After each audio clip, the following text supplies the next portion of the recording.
Hi, my name is Lori Pellet, and I'm a Master's of Nursing student at the University of New Hampshire. And this semester, my capstone project was to create a standardized operational process for diabetes prevention at a practice level. First, I'd like to introduce the group that I was able to work with on this project. Again, I'm Lori Pellet, Master's of Nursing student with a concentration on evidence-based practice. I'm also a transition of care clinical coordinator working with several primary care practices at Wentworth Health Partners. With much guidance, I created the operational process for diabetes prevention, which I'll discuss in greater detail. Marcy Doyle is the Quality and Clinical Improvement Director at the New Hampshire Citizens Health Initiative at the Institute for Health Policy and Practice at UNH. She was my preceptor and my mentor and led my project. She connected me with community experts and facilitated my involvement in ongoing diabetes prevention projects and offered her expertise in process development. Sally Minkow, a project facilitator at the New Hampshire Citizens Health Initiative, also at the Institute for Health Policy and Practice, was already working with several practices in northern New Hampshire to develop a process for diabetes prevention. Sally included me in her quality work, and I was able to experience the PDSA cycle, Plan, Do, Study, Act, as it was unfolding in the North Country. Most of the insight for this project came from that experience of being engaged with those practices who were trying to implement a process for diabetes prevention.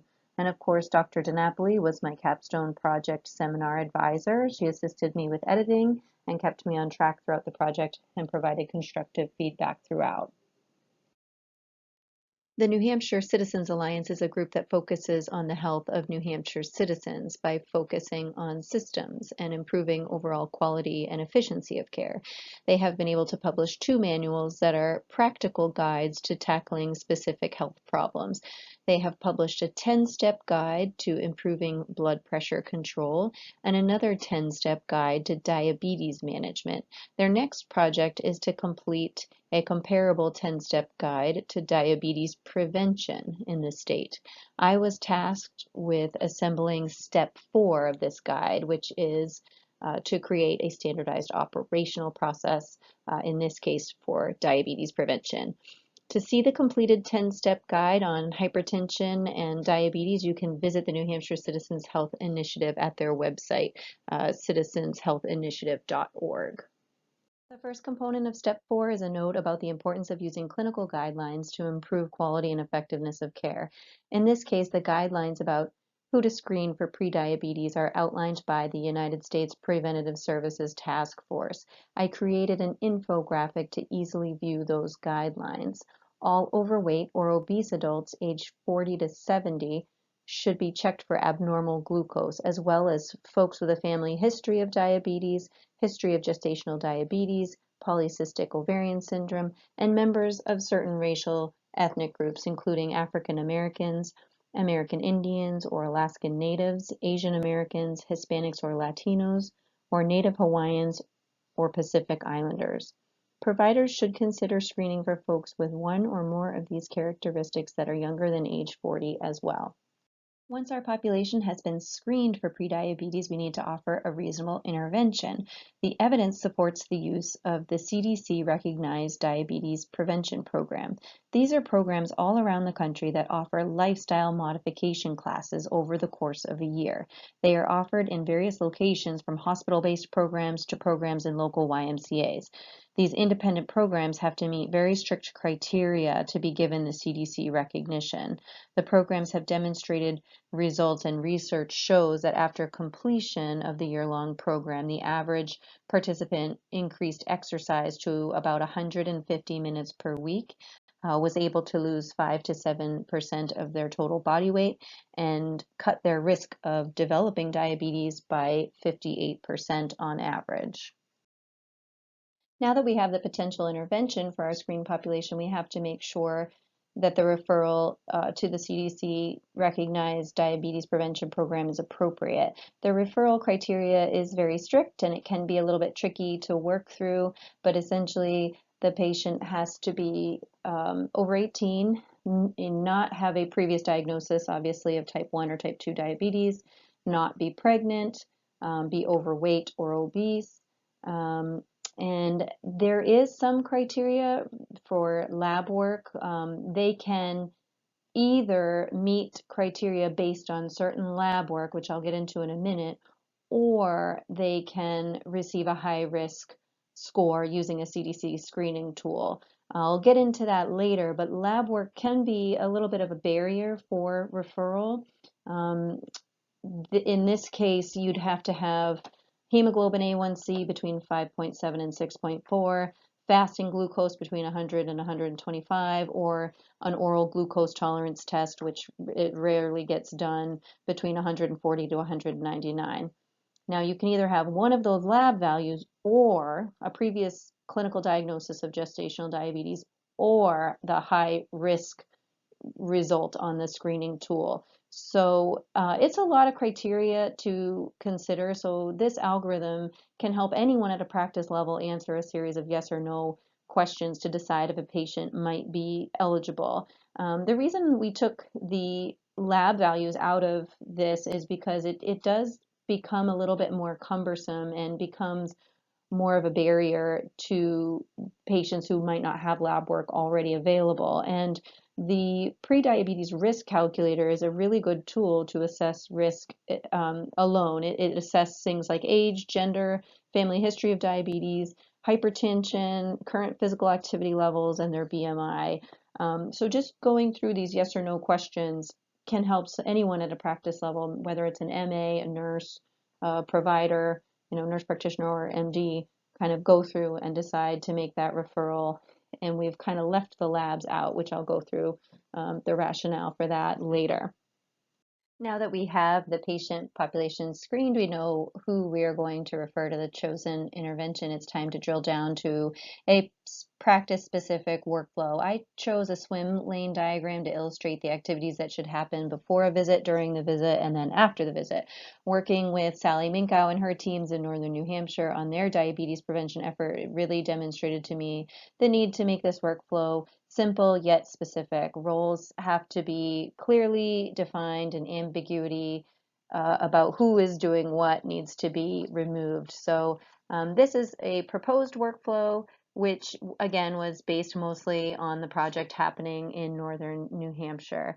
I will give some, you'll see in the pre-visit, it's a lot of just chart prep and flagging the patient for potential participation in a program, and then communicating that information to the rest of the team. During the visit is when we can make the other assessments that were not available to us in the EHR.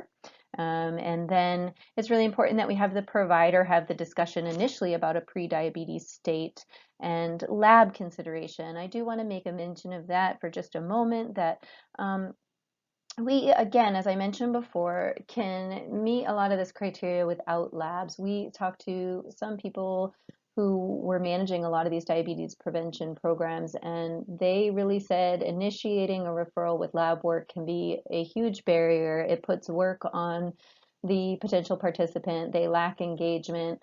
It's better to make the referral based on that other criteria, which was a really difficult decision initially to abandon the lab values at the start. But it's important to know that you can get the lab value at any point during the 12-month program. So it's better to engage with the patient.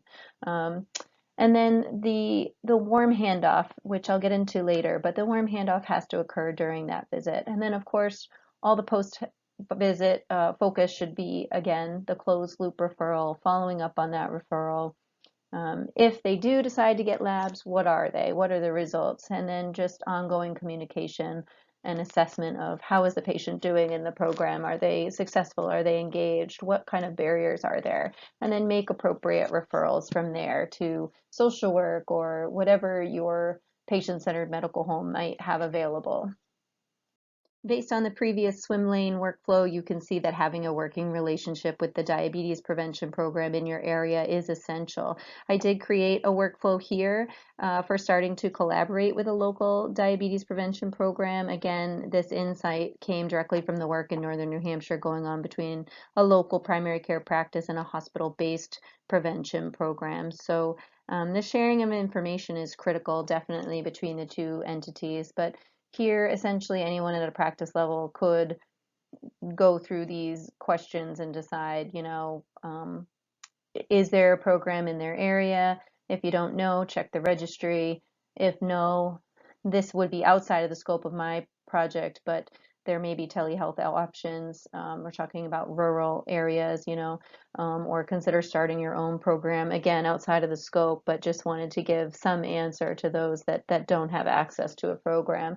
And then if there is a program, this would be a workflow to consider to obtain that very close relationship that's necessary for success for the patient. Some items that I wanted to include were added to what will be the appendices of this 10-step guide. In this case of operational process, I thought it was important to recognize motivational interviewing tactics and the stages of change. Within the appendices, I added the stages of change, but illustrated them specifically with scenarios related to prediabetes. So, for example, in the pre-contemplation stage, we might see a patient's lack of awareness that they are pre-diabetic or at risk for development of diabetes. The intervention there is then to educate them on that risk. As the patient moves through the stages of change, it's important to rely on those motivational interviewing techniques to propel the patient towards self-management of care here. Over and over, the people at the diabetes program seem to really echo that sentiment of connecting with each patient and really listening to them and engaging with them. So I would be remiss not to include something about that engagement and recognition of each stage of change. Another appendix item that I added to my written work was the warm handoff. This topic again came up with the practices in northern New Hampshire, and they felt that a warm handoff to their local DPP was essential. The Agency for Healthcare Research and Quality defines a warm handoff as a transfer of care between two members of the healthcare team where the handoff occurs in front of the patient and family. So one study that looked at the use of warm handoffs of inpatients referred smokers to a smoking cessation program. And these counselors contacted the program by telephone in front of the patient at the bedside, and patients with this warm handoff were significantly more likely to enroll in the program, but also to adhere to the program and were successful in their smoking cessation, more successful in their smoking cessation endeavor. So we can apply these same principles to potential participants in the diabetes prevention program. So that warm handoff to a DPP needs to happen during the visit and with the patient present, and we'll likely see a better enrollment and attendance rate. Okay, personal reflections. PDSA cycles. This project definitely gave me a better understanding of how to break down larger ideas such as diabetes prevention into smaller pieces with associated action items.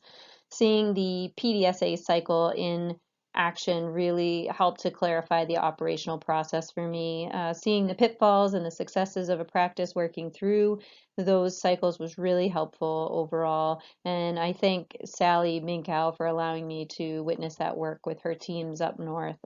It's the failures and the pitfalls actually that helped to really clarify a process. So seeing that in action was a great experience for me. Upstream investments. I must admit that when Marcy proposed this project, initially it sounded daunting. How does one operationalize diabetes prevention? The task seemed insurmountable, but slowly, piece by piece, being able to come up with a process that a practice could use to target a population and really give them a meaningful intervention seemed doable. So I really appreciate Marcy's ability to see the forest through the trees, so to speak, and her emphasis on upstream investment. The project, for me, made that preventative health intervention seem much more possible, and I leave with a greater sense of urgency to sort of contribute to the healthcare system more upstream. And the results. The idea that this small and teeny tiny contribution may result in more patients being referred to a CDC recognized diabetes prevention program is really exciting for me personally. On my 36th birthday, actually, my own dad died of complications of type 2 diabetes. So for me, there certainly was a personal aspect to the project. I think once it was completed and I could sort of step back and see the workflows and the concrete processes towards the prevention, I guess I had a sense of accomplishment and satisfaction with it. And knowing the toll that diabetes does take on an individual physically, emotionally, and even economically, it really felt good to know that I could participate in this small way to initiate that prevention. So I'm grateful to Marcy for offering me the flexibility and the support through the process, and also for challenging me in my areas of weakness. I think sometimes as professionals, we can focus on our strengths and our areas of expertise, yet it's equally important to focus on our flaws and our shortcomings as well to be able to navigate those weaknesses. So for me, I like to find answers and have a solution to each problem. And I found in this project it was challenging just sort of sit in the space of not having the answer and to keep sort of getting it wrong.